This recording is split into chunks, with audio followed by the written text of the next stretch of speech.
Don Miguel Ángel Elvira ejerce desde el año 82 como profesor en la especialidad primero de Arqueología y posteriormente de Historia del Arte Moderno en esta universidad. Ha desarrollado su labor científica en excavaciones, exposiciones, libros, conferencias y ponencias en congresos, y comprende variados temas desde donde destaca su dedicación a la cultura de la Grecia antigua, la pintura clásica y helenística, la transmisión del arte clásico al bizantino, así como la historia de los anticuarios y coleccionistas en la Edad Moderna, entre otros muchos asuntos. Ha sido durante 2 años jefe de Departamento de Conservación de Escultura y Artes Decorativas aquí en el Museo del Prado, momento en el que se instalan las salas de escultura, y ha colaborado en exposiciones como Entre dioses y hombres, que se realizó en el 2008. Desde julio del 2000 hasta septiembre del 2004 fue director del Museo Arqueológico Nacional y es académico correspondiente de la Real Academia de Bellas Artes de Santa Isabel de Hungría y miembro correspondiente del Instituto Arqueológico Alemán de Berlín desde el 2001. Entre sus publicaciones más reseñables, destacar la Guía de Escultura Clásica del Museo del Prado del 99 y Arte y Mito, Manual de Iconografía Clásica del 2008, que tiene referencia con este curso. Su conferencia de hoy analizará el mito de Prometeo y la búsqueda del fuego. Muchas gracias. Muchas gracias. Bien.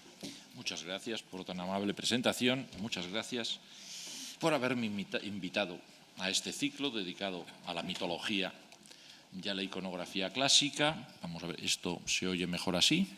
¿Se oye mejor así? Muy bien. Y sencillamente pues vamos a empezar a tratar nuestro tema.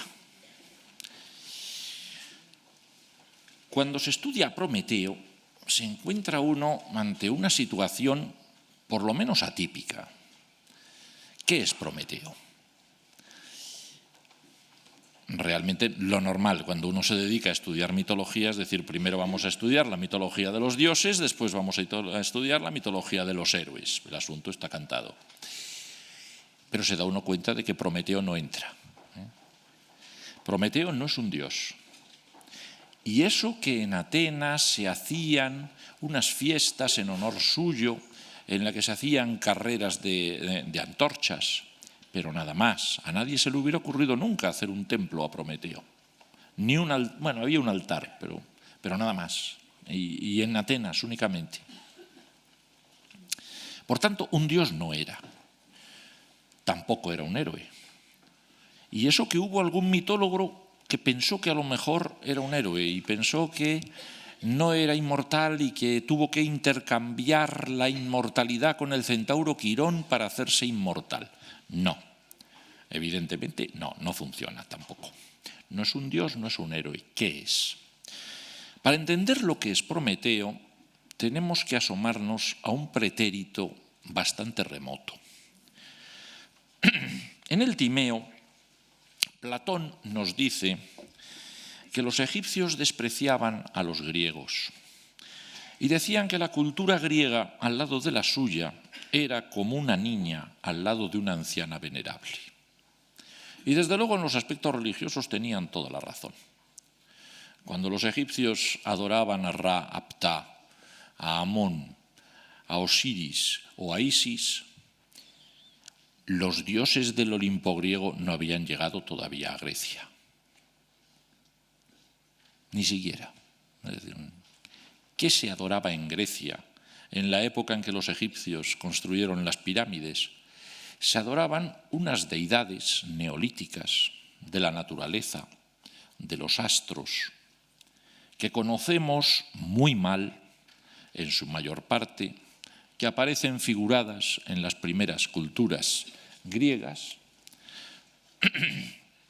que parecen sobre todo pues, diosas madres, diosas de la naturaleza, como digo. No sabemos siquiera al principio qué nombre tenían y que fueron evolucionando hasta que dieron lugar a las deidades cretenses, cuyos nombres también nos resultaría bastante difícil determinar. Fue en torno al año 1900 a.C., entendámonos para los egipcios una época ya bastante avanzada, el Imperio Medio, digamos, cuando llegaron los indoeuropeos a Grecia. y llegando a Grecia se trajeron los dioses que ellos mismos habían adorado durante todo el tiempo en que estuvieron recorriendo las estepas de Asia, las estepas de lo que actualmente sería el sur de Rusia y la Europa oriental. Entraron con esos dioses en Grecia e intentaron imponerlos, quizá por la fuerza, quizá en otras ocasiones por pura presión. Eran Zeus, Posidón, Ares, los grandes dioses que conformarán el Olimpo. Tuvieron que aceptar que algunos de los dioses anteriores, de los que estaban allí en Grecia, se uniesen a ellos, porque tampoco era cuestión de aplastar a los dioses de la gente que vivía allí y que seguía viviendo allí, aunque fuese sometida a la servidumbre. Estos dioses fueron sobre todo diosas. Tomaron quizá nombres nuevos o conservaron los antiguos, no lo sabemos, pero eran Deméter, Hera, Atenea, el dios Hermes y algunas divinidades más. Y mezclaron todo este conjunto para crear el Olimpo de los dioses griegos. Pasado el tiempo, y viendo cómo se había elaborado toda esta mitología, pensaron en racionalizar este acontecimiento. Y lo racionalizaron en forma de un enorme combate, de lo que ellos pensaban que era el combate primordial. Los dioses primitivos serían llamados los titanes, los dioses nuevos, los dioses olímpicos. Y pensaron que los titanes y los dioses se habían peleado por el control del universo. Lógicamente fueron los dioses los que vencieron. Los titanes, los pobres, acabaron en el Tártaro, dirigidos por el primero de ellos y el más importante de todos ellos, Crono, Saturno. Y lógicamente tuvieron que buscar unas salvedades, porque sabían que no todos los titanes se habían ido a los infiernos, como he dicho. Entre otras cosas, Zeus, pues hombre, se había quedado con una diosa tradicional, que era Hera. Los otros también se habían quedado. Y entonces pues empezaron a plantear, bueno, es que de los antiguos titanes, pues hubo algunos que se convirtieron en dioses. A lo cual añadieron, bueno, de los antiguos titanes tampoco todos se fueron a los infiernos ni al Tártaro. Hubo alguno que no se enfrentó a los dioses y que se quedó en su sitio. Caso de Océano, que como vivía en los extremos del mundo, porque el océano daba vueltas alrededor de la Tierra, no se metió en las batallas que había entre los dioses y los titanes y, una vez instalados en el Olimpo, los dioses lo mantuvieron allí. Y así pues fueron viendo posibles salvedades. En esta búsqueda de salvedades o de no salvedades se encontraron con un titán, el titán Jápeto. Dijeron, bueno, el titán Jápeto, lo siento, a los infiernos de cabeza. Pero ¿qué hacemos con sus hijos? Porque tuvo 3 hijos. Entonces se plantearon qué hacer con los hijos del titán Jápeto. Y decidieron que uno de ellos, Menecio, se iría al Tártaro con su padre. El segundo de los hijos de Jápeto, que es Atlas, quedaría condenado a sostener la bóveda del cielo. Atlas, Atlante. Y el tercero de estos hijos es Prometeo, precisamente. Por tanto, Prometeo no es un dios, Prometeo no es un héroe. Le llamamos titán, pero realmente es un hijo de un titán. Es decir, tiene una situación divina, una situación teológica un poco particular. Y esa situación teológica particular es importantísima a lo largo de toda su vida mitológica, porque siempre va a estar enfrentado a todo el mundo. Nunca va a encajar perfectamente en ningún conjunto. Siempre va a estar, y eso es muy peculiar suyo, eternamente solo. No se va a casar prácticamente con nadie. Bueno, a veces se le busca una esposa, pero no convence a nadie realmente. Es una figura aislada, es una figura tremendamente aislada. Y quizá uno de sus elementos más importantes es precisamente ese aislamiento que él quiere salvar a base de unirse dentro del conjunto del mundo a los que en principio pueden ser los más débiles, que son los hombres. Ni los héroes ni los dioses. Lo que le interesan, los que quieren, los que le gustan, los que quiere, son los hombres. Bien, ¿cómo ocurre esto? Lo mejor es empezar la historia por el principio. La primera persona que nos habla tranquilamente de Prometeo y que nos habla largamente de Prometeo es Hesíodo. Os pongo el retrato del personaje que hoy en día se considera que es Hesíodo. Lo digo porque tradicionalmente siempre se ha dicho que era Séneca, y hasta tenéis por ahí una escultura recientemente restaurada que está sustituyendo momentáneamente a la Ariadna, en la que aparece junto a Nerón el famoso pseudo-Séneca, lo que nos llamamos el pseudo-Séneca, que parece, como digo, que en realidad es Hesíodo. Bien, Hesíodo, poeta de la época de Homero, hacia el año 700 a.C., escribe varias obras, entre las cuales las dos principales son la Teogonía y los Trabajos y los Días. Pues bien, en las dos obras nos habla de Prometeo. Realmente debía de ser un personaje que le interesaba particularmente. Y nos cuenta las leyendas fundamentales de Prometeo, las que se van a utilizar durante toda la historia. Según él, Prometeo era una persona, era un ser, era un titán, era lo que queramos, tremendamente sabio. Tanto es así que en una ocasión le llamaron tanto los hombres como Zeus para que dirimiese un problema que podía enfrentarlos: el reparto de los sacrificios. ¿En qué consistía? Sencillamente, nunca los hombres habían hecho sacrificios a los dioses. Se pensaron en cierto momento que había que hacerlos, era la relación que podía haber entre los hombres y los dioses, el sacrificio. Se hizo el primer sacrificio primordial en Metone, en la Argólida. Se mató un toro y se dijo, bueno, ¿y esto qué parte queda para cada uno? Llamemos a Prometeo, que es muy sabio, y que nos diga qué es lo que queda para cada cual. Y Prometeo decidió hacer dos partes. Por un lado, armó el esqueleto del buey y lo recubrió con la piel del buey. Por otra parte, colocó los músculos, las vísceras, la grasa, etcétera, en un montón informe. Y le dio a escoger a Zeus. Zeus escogió lo que le parecía que era el animal entero, es decir, la estructura de huesos y de piel. De tal forma que a partir de ese momento, cada vez que se hizo un sacrificio en Grecia a lo largo de su historia, los hombres se quedaban con la carne y a los dioses les quedaban siempre los huesos y la piel del animal. Evidentemente, cuando se dio cuenta de este acontecimiento, Zeus entró en cólera.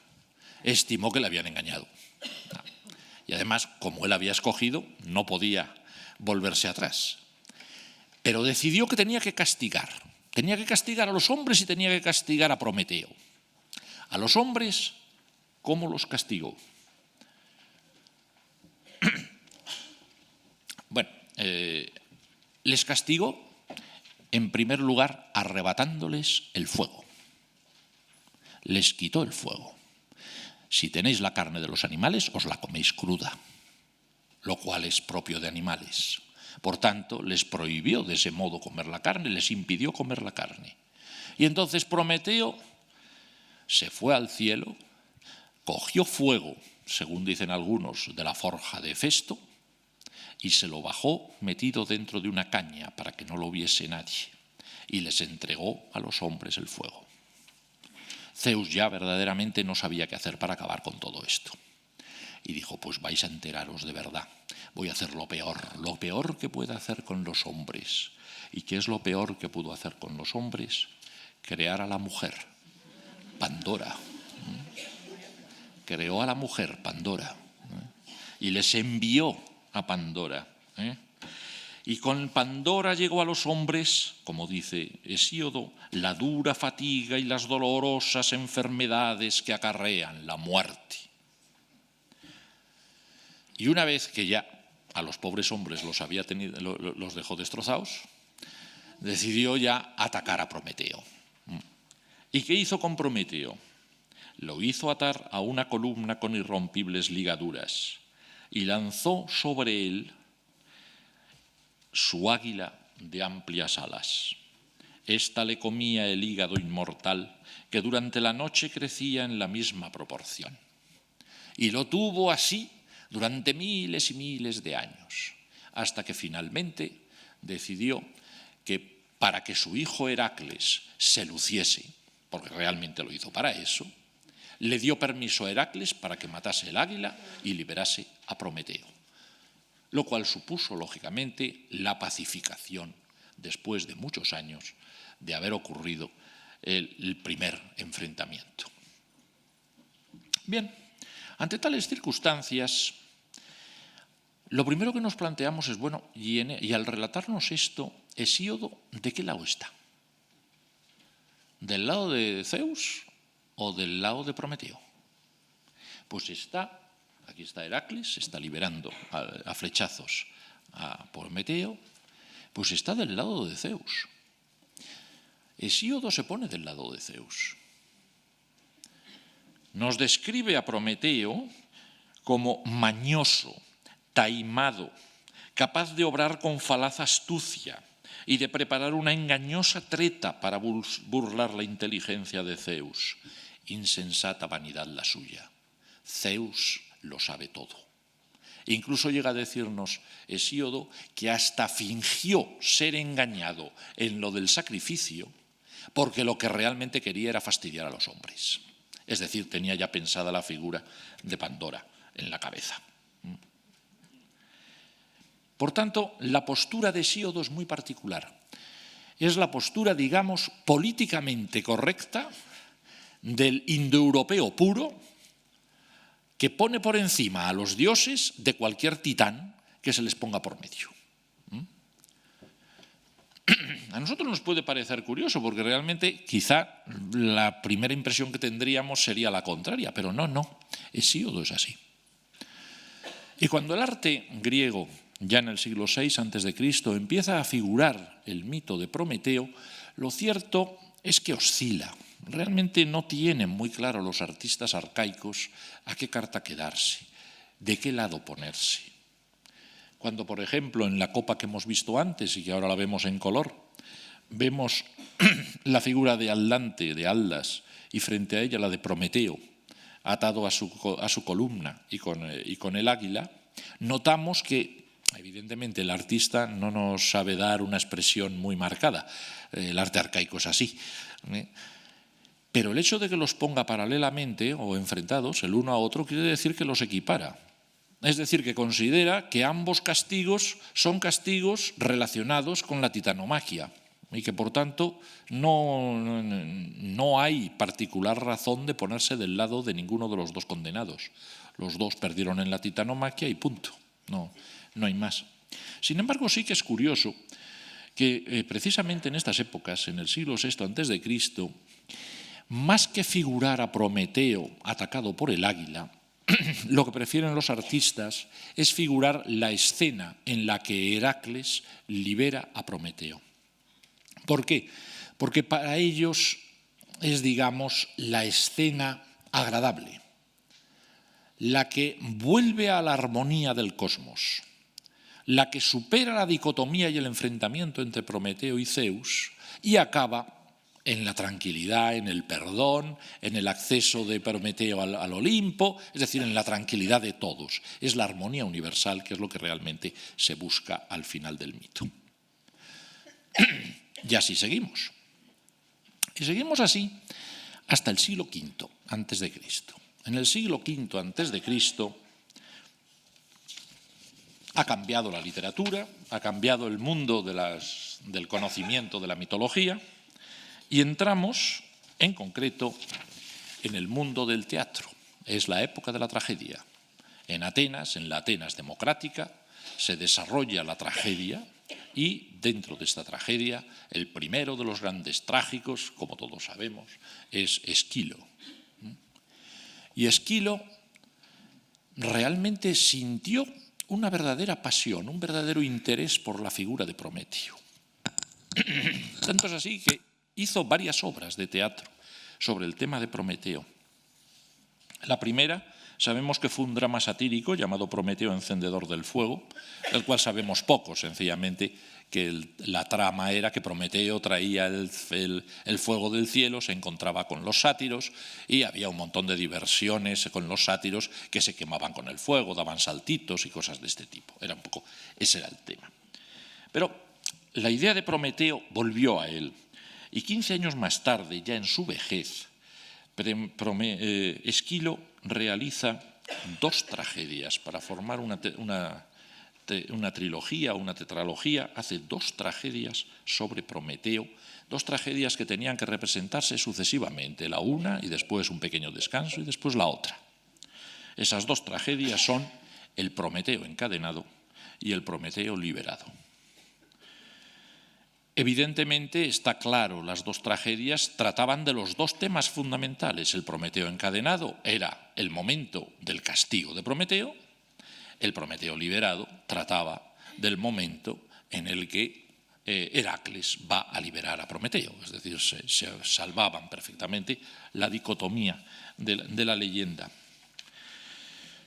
El problema es que de esas dos tragedias, o porque la una era muy buena y la otra era muy mala, o porque la una interesó más y la otra interesó mucho menos, prácticamente desde el principio, el Prometeo encadenado se convirtió en una obra conocida por todo el mundo, magistral, leída por activa y por pasiva, copiada eternamente, mientras que el Prometeo liberado solo nos ha llegado de él referencias literarias sobre las líneas generales de la tragedia, pero la obra se nos ha perdido. ¿Por qué? Pues porque realmente el Prometeo encadenado es probablemente de las mejores obras de teatro que hayan escrito los griegos jamás. Es una obra magistral, es genial, verdaderamente es genial. Y es de estas obras de teatro que dices, realmente de primeras parece dura, es decir, es de las primeras tragedias griegas, de estas en las cuales no había movimiento teatral. Transcurre toda la obra en torno a la figura de Prometeo que está en el centro de la escena y no es nada más que la sucesión de visitas que va recibiendo Prometeo y cómo habla con cada uno de los personajes que vienen a verle. Es, por tanto, una obra eminentemente literaria. Son monólogo tras monólogo, diálogo tras diálogo. Nadie se mueve de escena. Es de estas obras que tienen además esa especie de carácter religioso profundo del teatro más antiguo. Son casi como rituales. Entonces, ¿en qué consiste el Prometeo encadenado? Pues bueno, para quien no lo tenga demasiado fresco, se lo refresco. El Prometeo encadenado comienza en el momento en que el titán es inmovilizado en pie sobre una roca escarpada de la frontera escita, es decir, en el Cáucaso, que para un griego de la época es lo más cercano al océano que se puede uno imaginar. Es decir, no se planteaban que hubiese mucho más por arriba. Allí queda encadenado, le fijan con sus ataduras metálicas 2 personificaciones brutales, el poder y la violencia, bajo la dirección de Hefesto. Cuando se queda solo, Prometeo nos cuenta sus desgracias y dialoga, en primer lugar, con el coro. Es el coro de las oceánidas, de las hijas de Océano, porque, como digo, el océano está al lado. Luego viene el propio Océano a hablar con él. Y posteriormente Ío y Hermes. Son, ya digo, sucesiones de corales, sucesiones de monólogos, sucesiones de diálogos, en los cuales Prometeo explica sus planteamientos, por qué ha hecho lo que ha hecho, por qué ha ayudado a los hombres, por qué ha traído el fuego, por qué ha hecho todas estas cosas por los hombres. Y realmente es magnífica los relatos que hace el propio Prometeo de todo lo que ha traído a los hombres. Él mismo enumera los beneficios que le debe la humanidad. Aparte de robar a Hefesto y traer a la tierra el fuego de donde nacen todas las artes, enseñó a los mortales las más variadas técnicas, desde el uso del arado y el carro hasta la escritura, la aritmética e incluso los métodos de adivinación. Además, fue él quien, oponiéndose al designio de Zeus, libró a los hombres de ser aniquilados después de la derrota de los titanes. y les aportó la inteligencia y el autodominio, pues los veía al principio desprovistos de entendimiento. Bien, claro, ante esta obra realmente nos damos cuenta de que nos encontramos ante un vuelco total. ¿Qué puede oponer Zeus a todas estas cosas? Lo cierto es que no opone nada. Hermes, que es un poco el que hace de abogado de Zeus, no tiene nada que oponer a todos los argumentos que le da Prometeo. Lo único que dice Zeus, como buen servidor de su amo, es, bueno, lo que tú quieras, pero el que manda es él. Y por tanto, lo siento, te toca aguantar el estar aquí encadenado porque lo ha decidido el que manda. Pero claro, eso, decirlo en la Atenas del siglo V a.C. era muy duro. Vamos, salvando todas las distancias, hubiera sido como decir, pues Mubarak dice esto.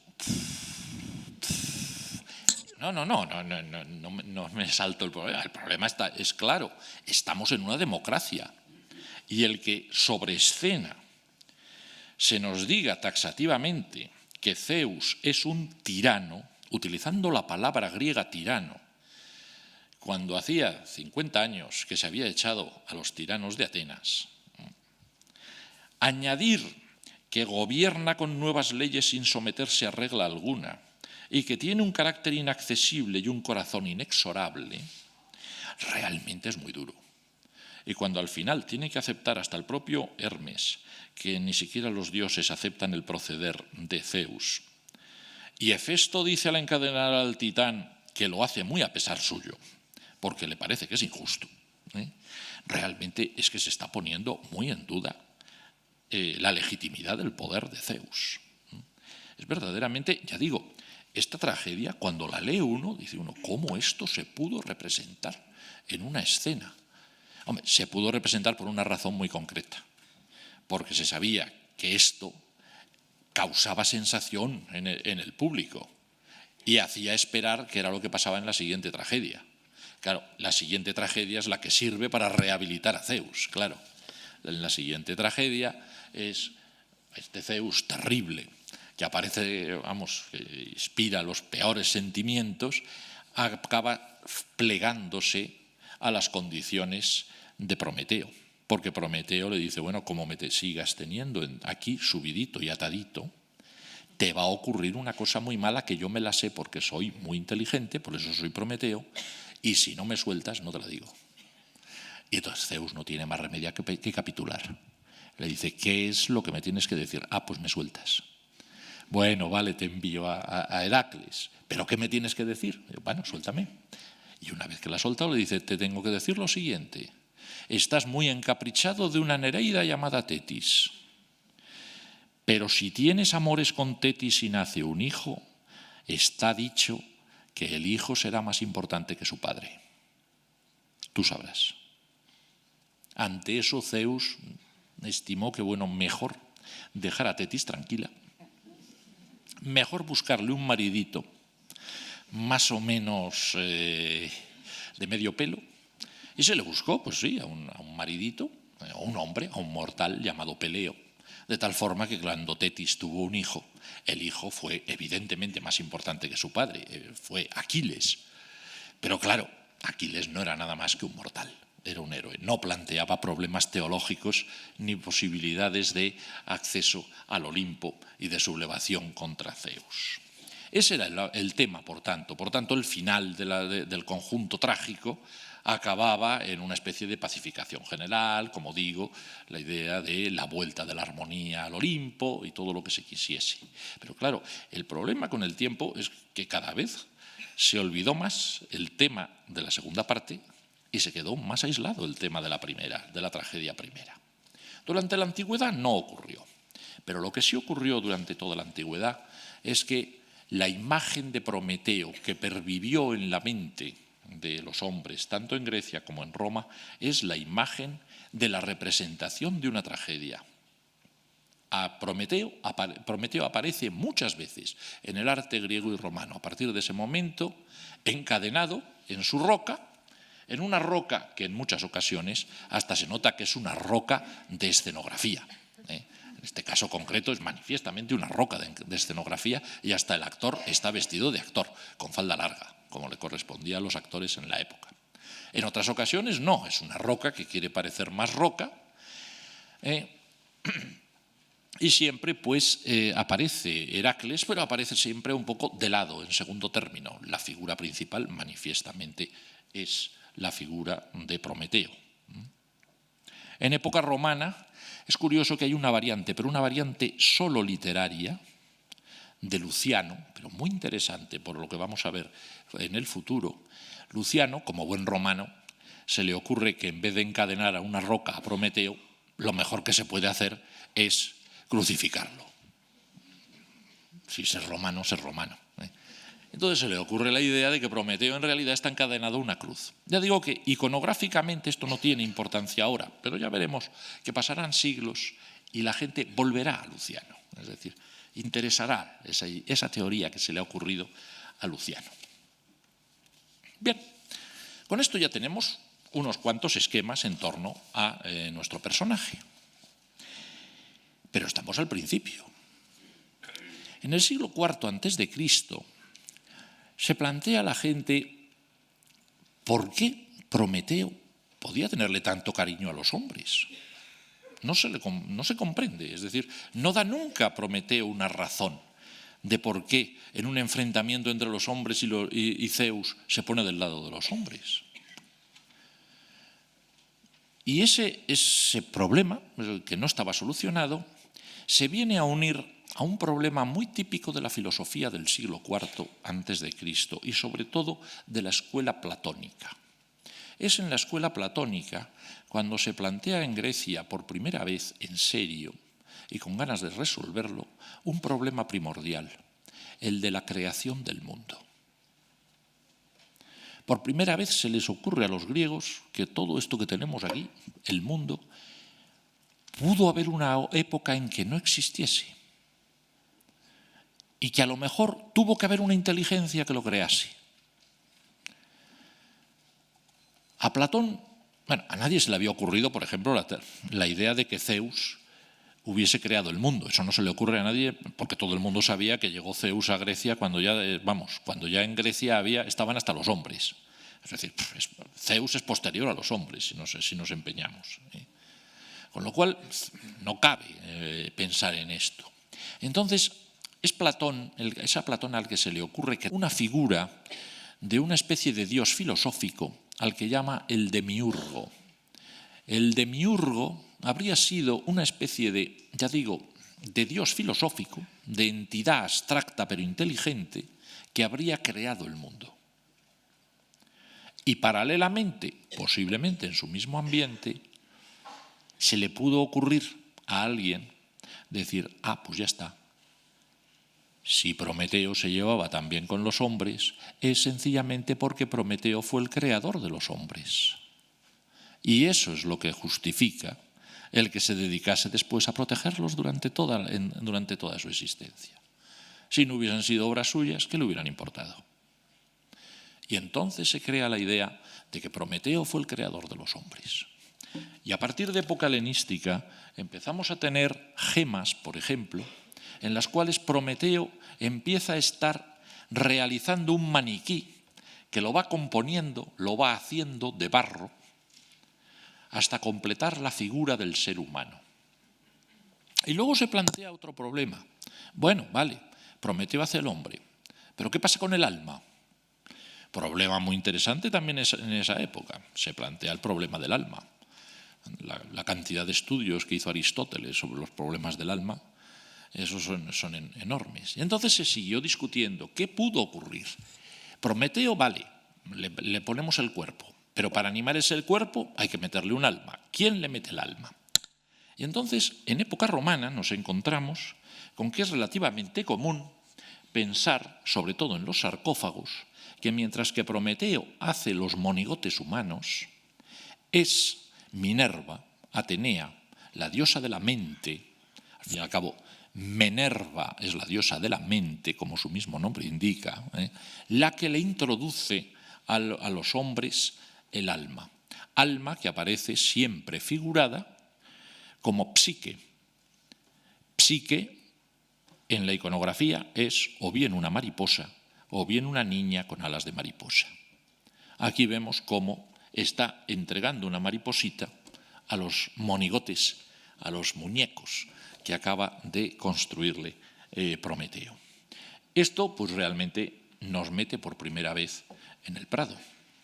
Me imagino que muchos recordaréis haber visto en un pasillo, a la entrada de la sala de esculturas del Museo del Prado, este fragmento de sarcófago que representa precisamente a Prometeo creando a los hombres. A la izquierda, dos ninfas asisten al acontecimiento. En el centro, Prometeo está modelando al hombre. Y a la derecha, Minerva, Atenea, le está colocando encima de la cabeza una mariposa. Luego, más a la derecha, aparece Psique otra vez, ya como figura de niña con alas de mariposa. En el sarcófago de Madrid, esa parte está rota y no sabemos qué es lo que pasa. Pero si nos vamos a otros sarcófagos que tienen la misma iconografía, nos damos cuenta de que esa niña es llevada por Hermes. Hermes es el dios que lleva las almas de los muertos al más allá. Es decir, lo que aparece representado en estos sarcófagos es cómo nace el hombre y cómo el hombre muere y su alma es llevada al más allá. Es la razón por la cual se hagan varios sarcófagos con este tema de la creación de Prometeo. Aquí pongo otro más, podríamos buscar algunos más, realmente es bastante común dentro de la iconografía romana esta idea de Prometeo como creador del hombre. La gran fortuna que tuvo esta teoría de que el Prometeo creó al hombre es que la utilizó Ovidio en las Metamorfosis.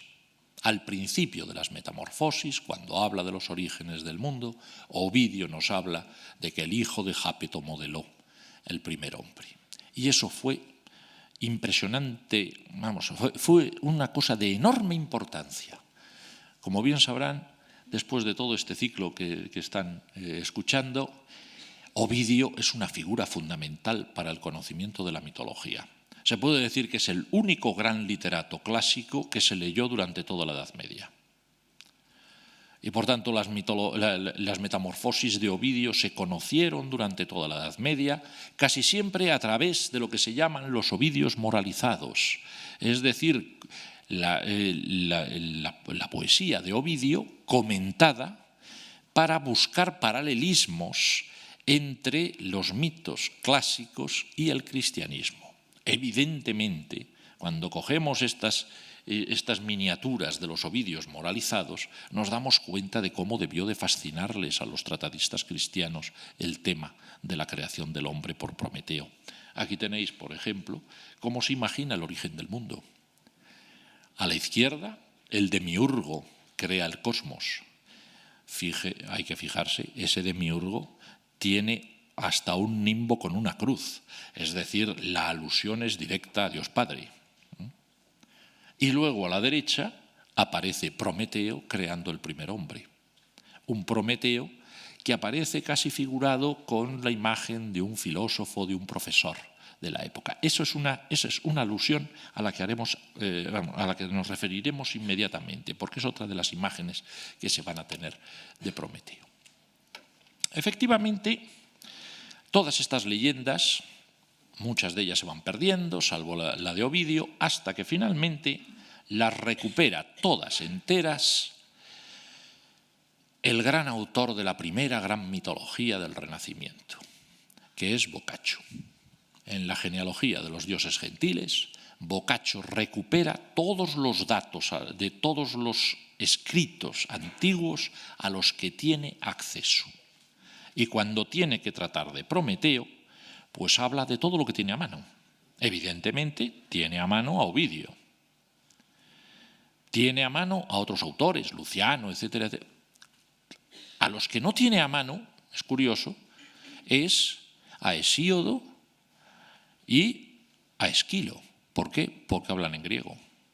Y en aquella época el griego hay que reconocer que se conocía muy poco en la Europa occidental.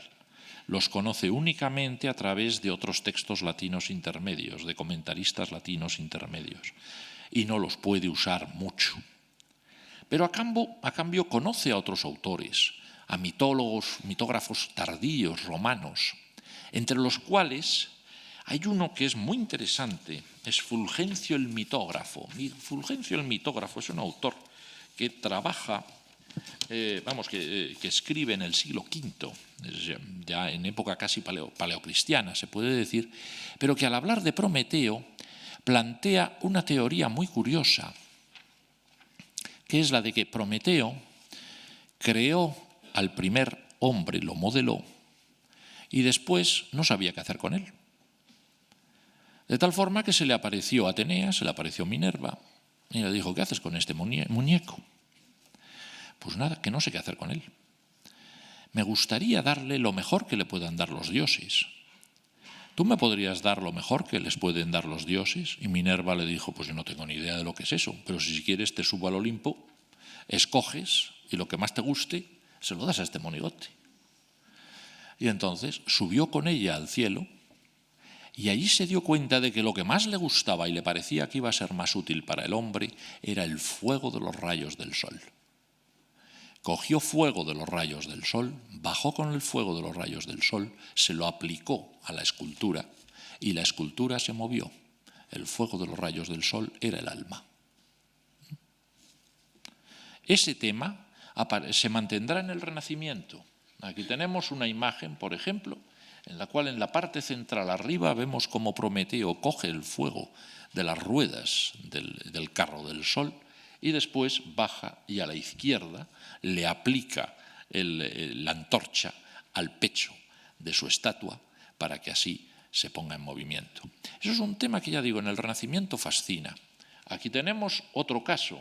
Esto es de una serie de tapices, la serie de tapices de los honores, que fue tejida curiosamente para conmemorar la coronación de Carlos V en Aquisgrán en el año 1520, y en uno de ellos, arriba a la derecha, se ve lo mismo. Atenea Minerva sube al cielo con Prometeo para coger el fuego de uno de los astros. Bien, esto por tanto es uno de los elementos que toma Boccaccio de la antigüedad. Pero en realidad hay otro elemento, que ese sí que le entusiasma a Boccaccio, que es el de la visión de Prometeo como un gran sabio, lo que hemos dicho antes, he anunciado antes, como un gran sabio, como un filósofo, como un profesor de filosofía, como un astrólogo. Este tema ya había sido desarrollado en la antigüedad, aunque poco. Cicerón, en las discusiones tusculanas, calificó al Titán de gran sabio y astrónomo. Luciano habló de la excepcional sabiduría y previsión prometeica. Y según un comentarista de las Argonáuticas de Apolonio de Rodas, el robo del fuego simbolizaba la enseñanza a los hombres de la filosofía, la astronomía y las ciencias relativas a los dioses.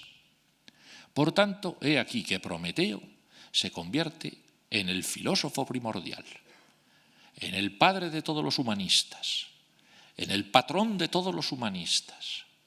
Y realmente Boccaccio se dedica a crear toda una serie de ideas en torno a este concepto.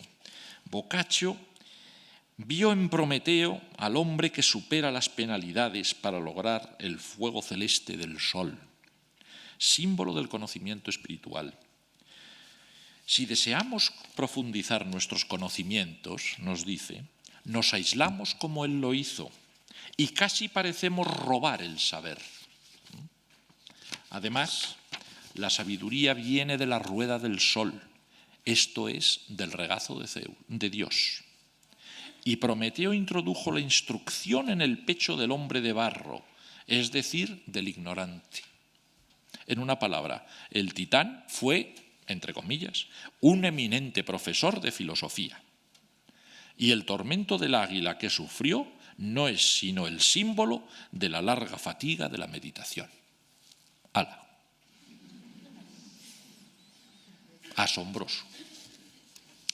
Es evidente que esta idea del filósofo que se desvive por aprender, que se desvive por saber, y que en eso consiste el verdadero martirio del águila, que está eternamente intentando saber, fascinó a los humanistas. Erasmo vuelve a hablar de él en el Antibárbaros. Marsilio Ficino vuelve a hablar de ello. Todos ellos consideran que ellos son verdaderos Prometeos, vamos, que están todos ellos contentísimos de que Prometeo sea uno de ellos. Pero eso es muy grave.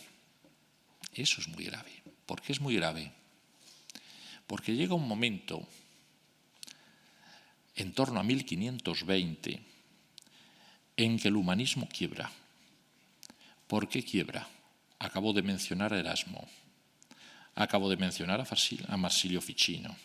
Son personajes que a partir de cierto momento empiezan a ser mal vistos. ¿Por qué? Porque hacia 1520 ha surgido la Reforma Protestante. Y desde el punto de vista de muchos católicos, la Reforma Protestante es fruto de Erasmo, es fruto del libre pensamiento, es fruto de los humanistas. Y el humanismo es visto como la fuente de la herejía. Si se piensa demasiado, se puede pensar en contra de lo que dice la doctrina oficial. Y entonces eso plantea problemas muy graves. A partir de ese momento, sobre todo en los estados católicos, e Italia fundamentalmente, Prometeo empieza a ser una figura que para unos es muy positiva. Se siguen figurando Prometeos creando al hombre, que curiosamente toman casi siempre como punto de partida la escena de Dios creando al hombre en la Capilla Sixtina.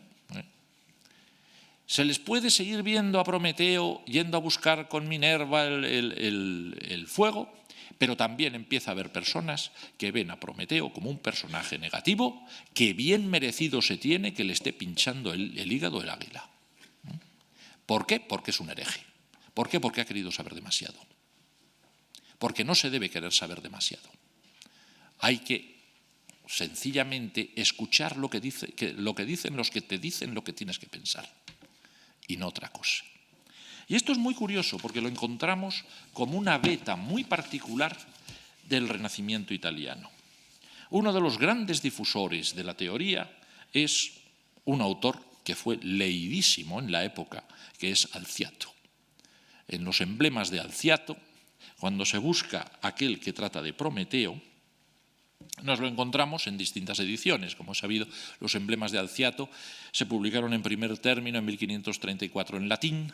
Después se hicieron traducciones libres a distintos idiomas con grabados que se fueron haciendo un poco distintos. Pues bien, en la primera edición latina, por ejemplo, este grabado lleva como título Astrología. Nota, nada de lo que está sobre nosotros nos concierne. Que quede claro.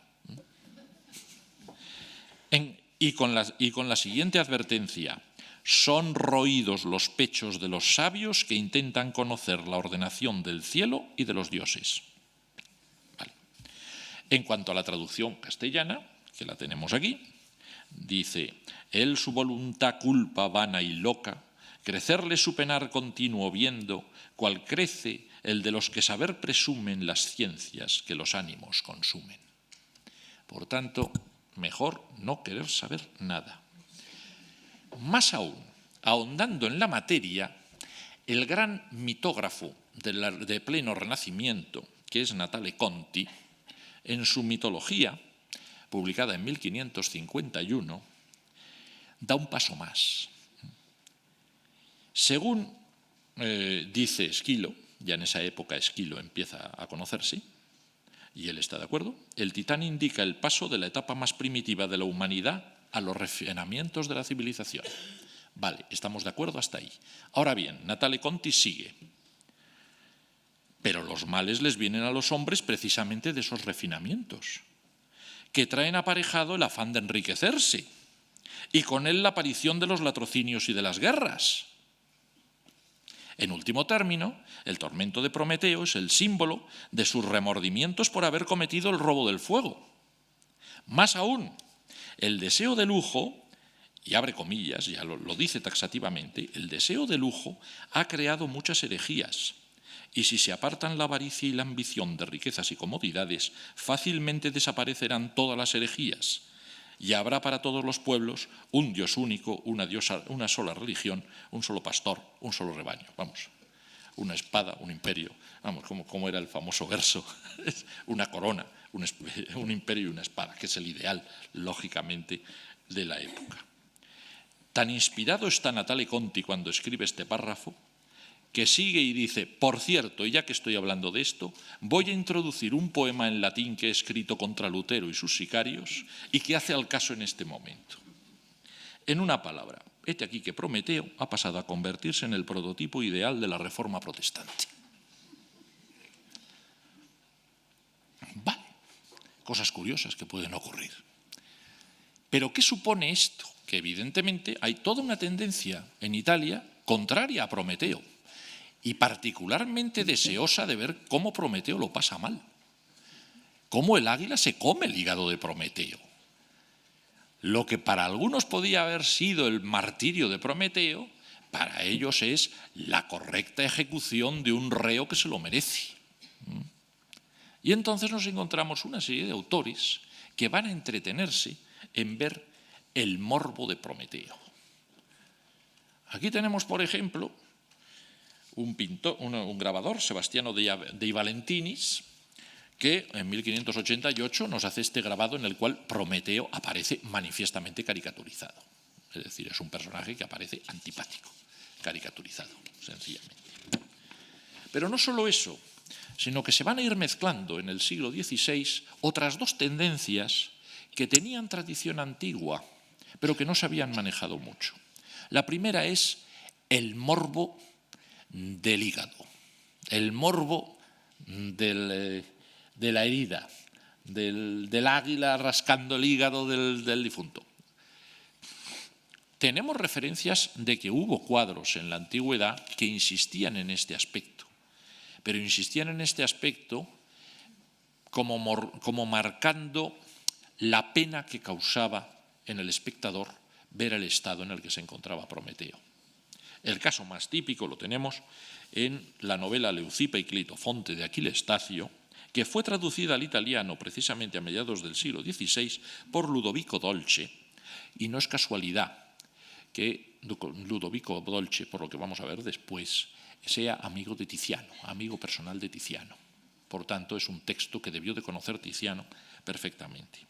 Según este texto, se nos habla de un cuadro y se nos describe este cuadro con las siguientes palabras.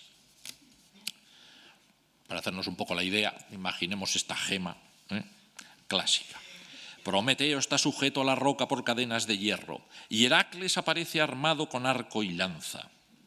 El águila se sacia con las entrañas de Prometeo, las apresa, abriendo más la herida entreabierta, e introduce en ella su pico.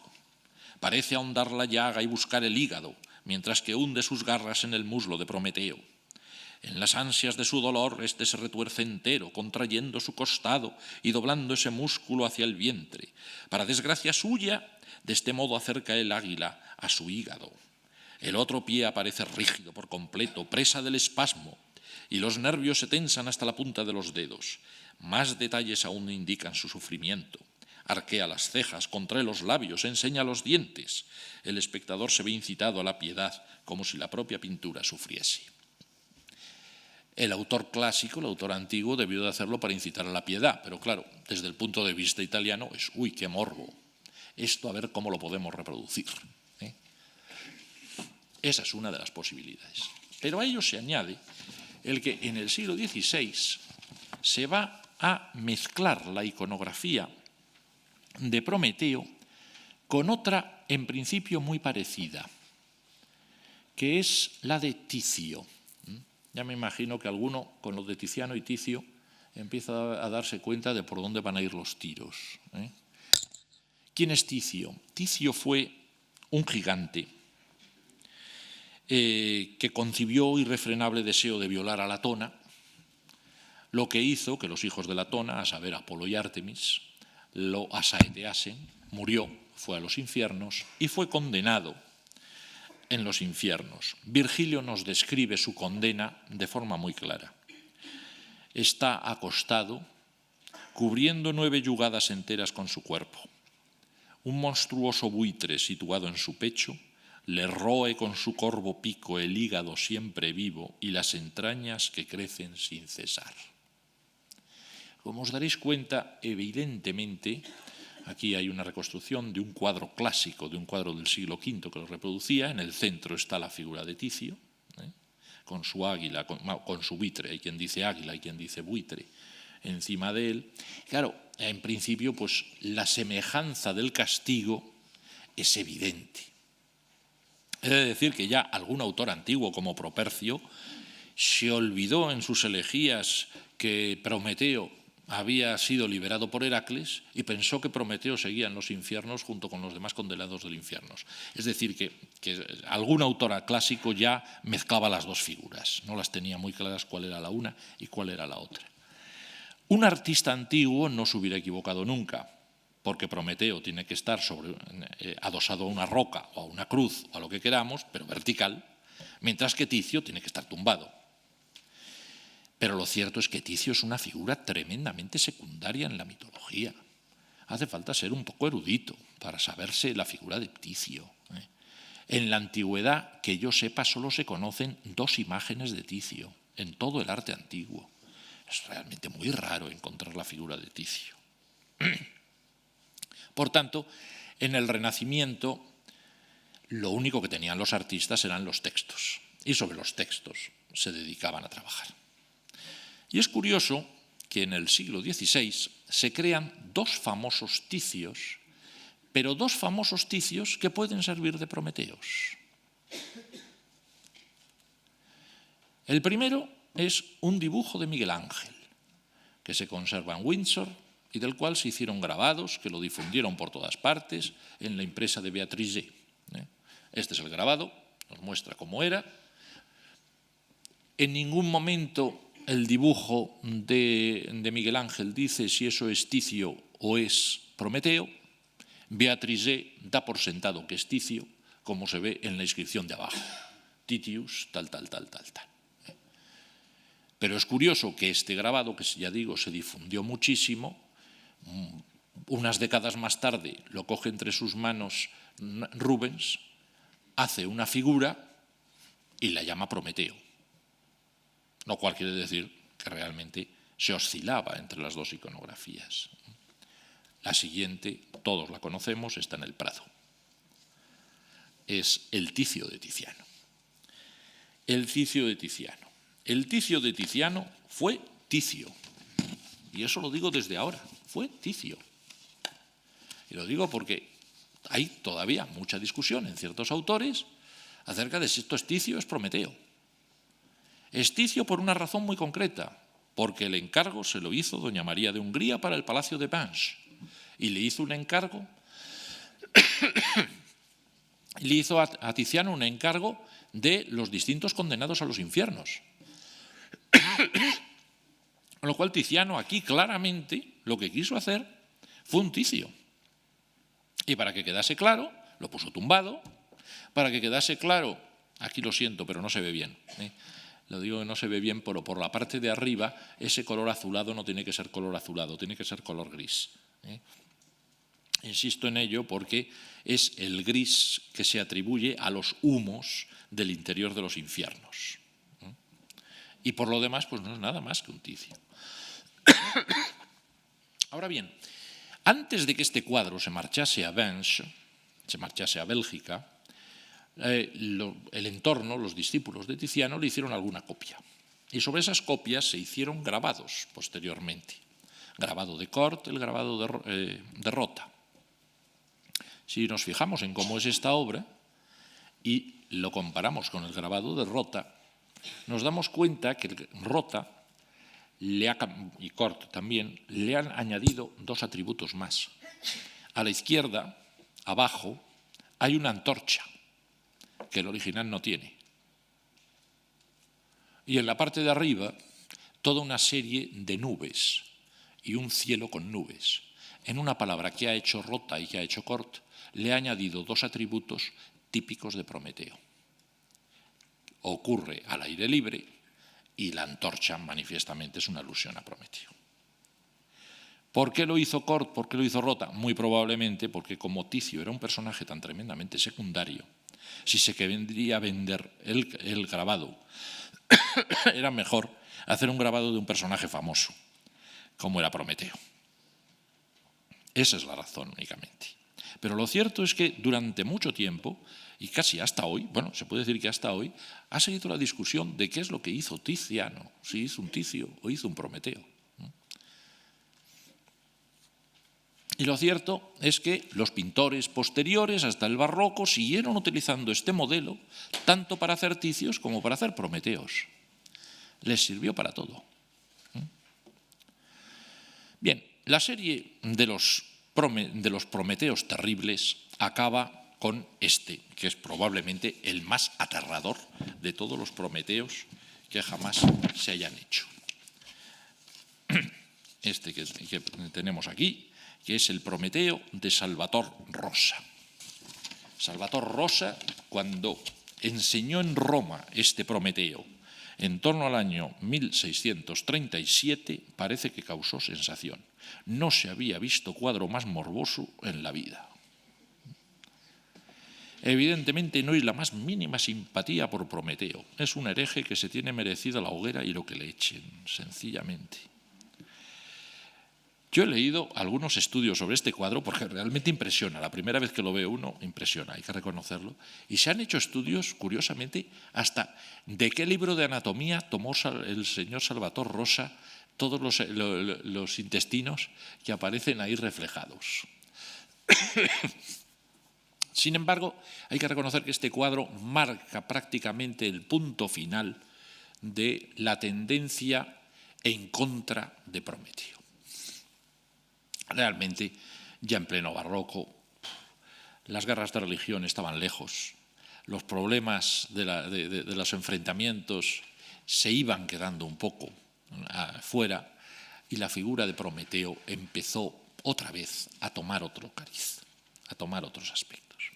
Como dije antes, nunca los había perdido, es decir, Prometeo había sido visto por algunos de una forma muy negativa, pero nadie había negado, por otra parte, una visión positiva de Prometeo como creador del hombre, como buscador del fuego, etc. Y lo cierto es que esto se mantuvo. Pero se mantuvo y se acrecentó cuando a mediados del siglo XVI se publicó por primera vez, traducido al latín, antes se había publicado en griego pero no lo entendía nadie, el Prometeo encadenado de Esquilo. Cuando se publica el Prometeo encadenado de Esquilo, realmente ya hace pensar. Eso es una obra muy impresionante.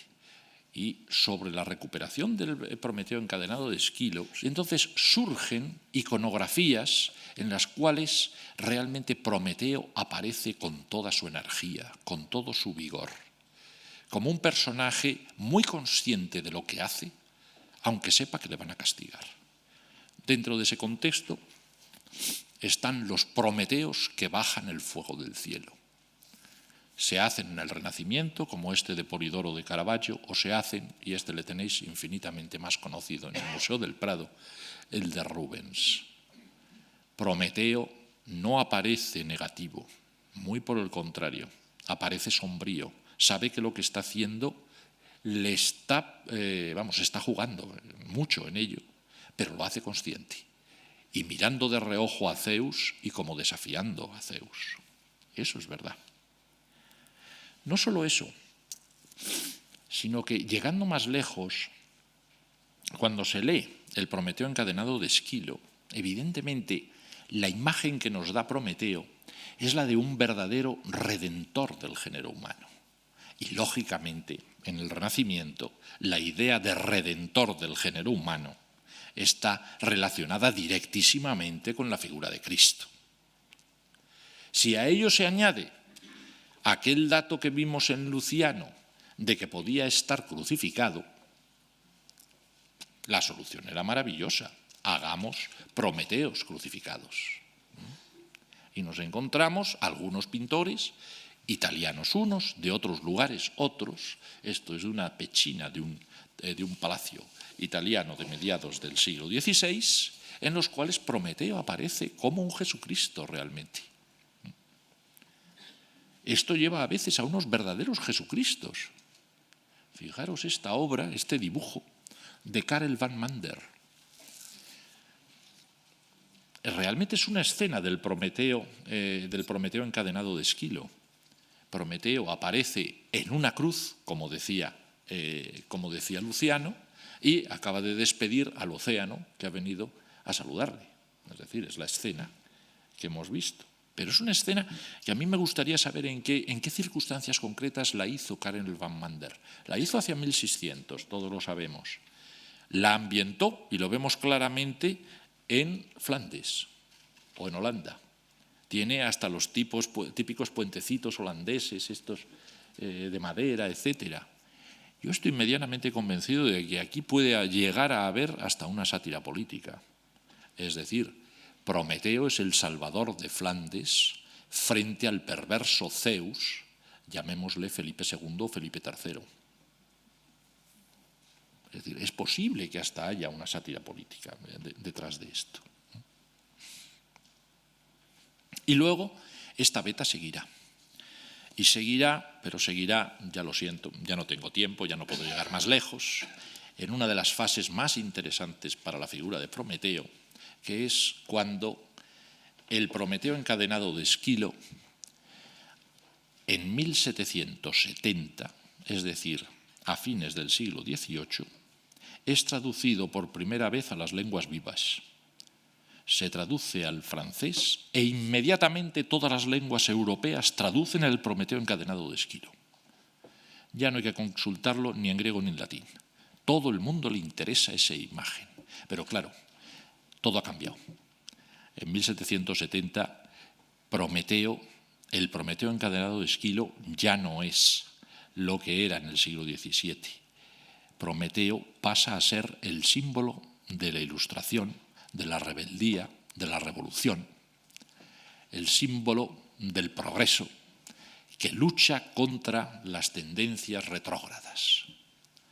Ya digo, no voy a entrar en este punto, únicamente os presento como simple ejemplo de este ambiente el famoso Prometeo de Gustave Moreau, pero claro, es sencillamente entrar en el siglo XIX en un Prometeo que ya no es normalmente Jesucristo, sino que muy por el contrario es el símbolo del combate contra la religión establecida. El Prometeo romántico, que pasa a ser, por tanto, la rebelión contra los poderes totalitarios de los últimos monarcas absolutos, etcétera, etcétera, etcétera. Bueno, ¿qué le vamos a hacer? Solo había que hablar durante una hora. Quedáis sin saber.